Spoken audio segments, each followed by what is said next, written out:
Police, fire, and the Burlington community came out to honor our military men and women past and present. This week, the town of Burlington's Veteran Service Office and the Allied Veterans Council held their annual Veterans Day ceremony at the new flagpole and KIA memorial wall behind the Burlington High School Varsity Field. This Veterans Day was a special one, as it commemorated the 100th anniversary of the end of World War I. We've been working on this wall, the flagpole, the plaques, for over 2 years.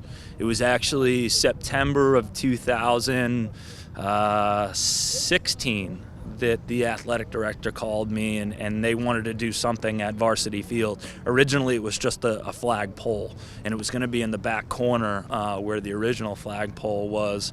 And as we started to talk, it kind of morphed into something a lot bigger. The names on the wall were military members who served from World War I up until Iraq. It took a while to research it. Part of the problem with some of the older names is going through the school's lists of attendees, especially when you're talking about the World War I veterans.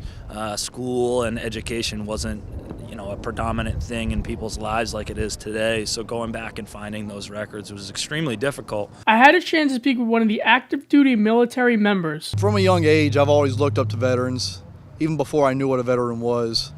Going through high school, I was in a local junior reserve officer training corps in high school, and the instructors I had was a retired major and retired senior chief, and they really made a huge impact on myself. So when it came time, about 10th, 11th grade, I was starting to think about what I wanted to do.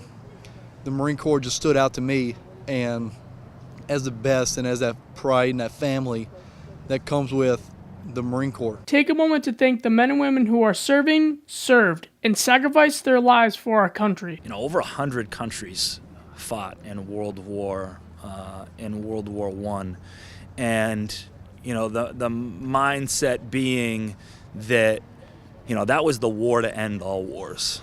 And then 20 years later, we were in World War II, which was worse than World War I.